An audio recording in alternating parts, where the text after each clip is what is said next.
Long ago, in a quiet village called Willowbrook, there lived a girl named Elara. She was kind, brave, and curious, always exploring the fields and forests around her little cottage.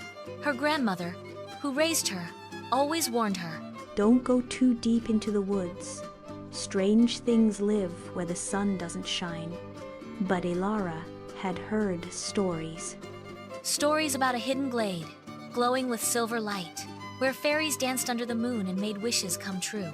One cool autumn evening, after helping her grandmother bake apple pies, Elara took a lantern and walked into the forest. The trees whispered above her, their leaves rustling like voices trying to speak. The deeper she went, the darker it got. Just when she thought she should turn back, she saw a faint light, soft and silver, just like the stories.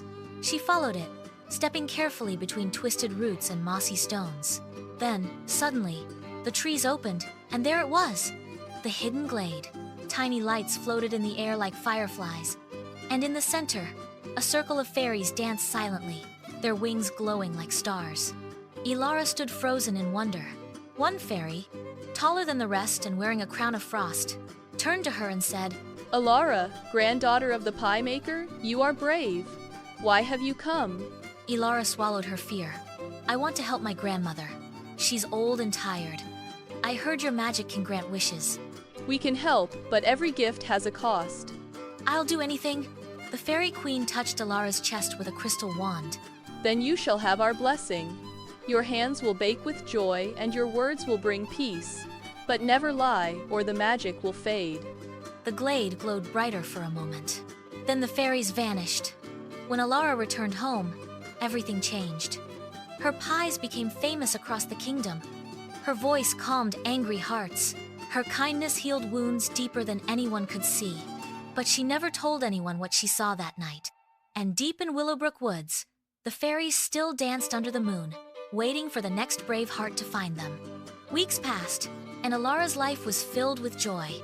Villagers came from far away to taste her magical apple pies. People said her pies healed sadness, brought peace, and even helped couples stop fighting. One cold morning, a stranger knocked on the cottage door. He wore a black coat and had sharp eyes. "Are you the pie girl?" He asked with a crooked smile. "I am." "I want 12 pies. I'm taking them to the king." "The king?" "Yes. If he likes them, he will reward you with gold." Gold could fix the old cottage, buy new shoes for her grandmother, and more. But she was nervous. She didn't want fame. She only wanted to help. The man looked impatient. "Will they be ready in 2 hours?" "Yes," Elara said without thinking. As he left, Elara's smile faded. She only had 6 apples. She ran to her neighbor's farm, but their trees were bare. She checked her pantry, only enough cinnamon for 5 pies.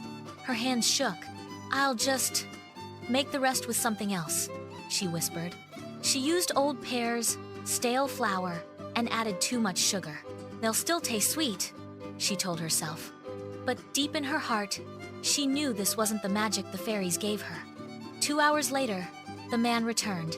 Elara gave him the basket of pies and forced a smile. That night, she sat by the fire, quiet and worried. The next morning, her hands felt heavy. Her words lost their warmth.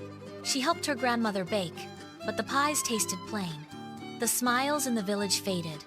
The magic was gone. Tears filled Elara's eyes. "I lied. I broke my promise." She remembered the fairy queen's warning, "Never lie, or the magic will fade." Elara knew what she had to do.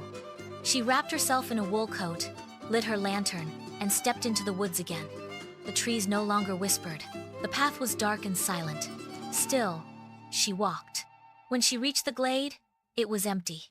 No fairies, no glow, just cold wind and silence. "Please! I made a mistake. I want to make it right." But there was no answer.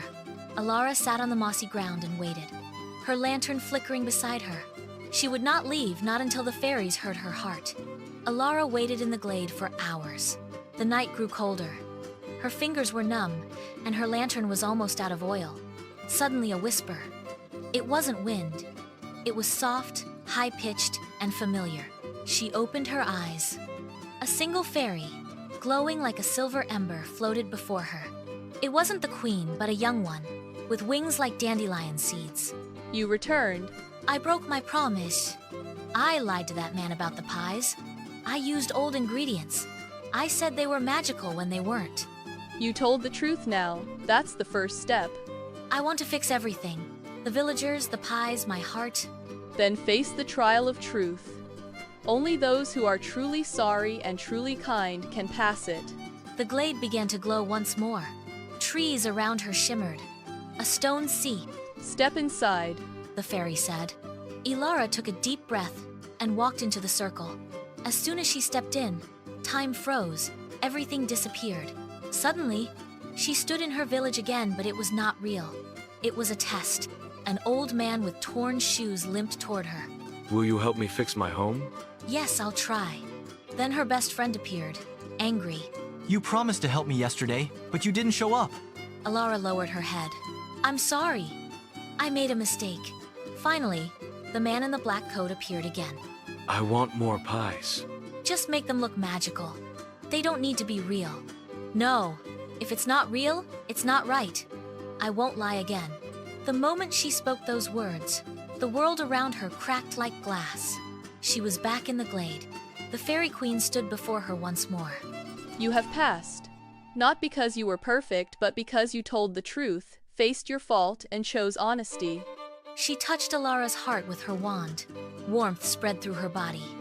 The light returned to her hands. The magic was back.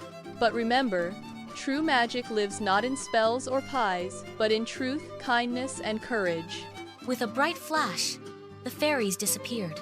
Elara stood in the empty glade, her lantern glowing brighter than ever. She smiled. This time, she would use her magic right. After Elara returned from the glade, something felt different not just in her hands, but in her heart. She didn't feel proud. She didn't feel powerful. She felt peaceful. The next morning, she baked 3 pies. Not to sell, but to give one to the old man with the torn shoes, one to her best friend, and one to a lonely boy whose parents were always working. This time, the pies were simple, made with care, not gold dust or special fruit, yet the smiles they brought were warmer than ever before. That afternoon, Elara sat with her grandmother by the garden. I went back to the woods, she finally said. Her grandmother looked up from her knitting. I know. You knew? I once stood in that glade too, many years ago. Did the fairies bless you too? No, they tested me. I was too proud then. I failed. But I learned something important. Some of the strongest magic lives in regret, forgiveness, and second chances. They sat in silence for a moment, only the birds singing above them. Then her grandmother added, You have a gift, Elara. Not because of the fairies, but because of your heart. Elara reached for her grandmother's hand. I want to use it well. I don't want to sell pies to kings anymore. I want to grow food, bake with love, help this village. And that's what she did. With help from the villagers, Elara and her grandmother turned their backyard into a beautiful giving garden filled with apple trees, herbs, vegetables, and sunflowers that seemed to smile at the sky. People who were sad came to rest there. Those who were hungry left with a warm pie or fresh bread. And though Elara never spoke of the fairies again, on full moon nights, she sometimes saw a shimmer of silver between the trees. She would smile, bow slightly, and whisper, Thank you. Years passed. Elara grew into a young woman. The garden she planted with her grandmother bloomed into a place of peace and beauty. It became known as the Heart of Willowbrook. Children played among the flowers. Travelers came from distant lands, not for gold, but to sit under the apple trees and feel the kindness in the air. People no longer whispered about fairy magic, they spoke about Elara's light. But seasons change, and so do people. Elara's grandmother grew older and weaker. One autumn morning, she held Elara's hand and said, My time is near, little star. But your story isn't done. Tears welled in Elara's eyes. I'm scared to let go. You don't have to. I'll always be with you in the garden, in your pies, in your truth. That night, her grandmother passed peacefully in her sleep, a soft smile on her face. The entire village mourned, but Elara didn't hide her grief. She let herself cry. She let herself feel. And when the moon was full, She lit her old lantern and walked into the woods one last time. The glade greeted her like an old friend. The silver lights returned. The fairy queen appeared, wearing a robe of stars. Elara, you have lived with truth and love. You no longer need our magic. I know, because the magic lives in me now. Then take this as a gift, not a spell. She handed Elara a small seed glowing with silver light. Plant it where hearts can heal. Thank you for everything. When she returned home, she buried the seed in the center of the garden. The next morning, a strange flower had grown there, silver petals, warm to the touch. No one knew its name, but they said if you stood beside it, you felt lighter, braver, kinder. Years later, people still told stories about Elara. Some said she was a fairy in disguise. Some said her pies healed broken hearts. But the truth was simpler. She was a girl who made one mistake, told the truth, and chose love again and again. And in the center of Willowbrook, the lantern she once carried still hangs on an old wooden post. It glows softly at night, as if reminding the world, real magic begins with a kind heart. The end. Thank you for watching. If you enjoyed The Secret of Willowbrook Woods, don't forget to like, comment, and share it with your friends. Please subscribe to Tiny Sprinkles A for more magical stories and fairy tale adventures every week. See you in the next story!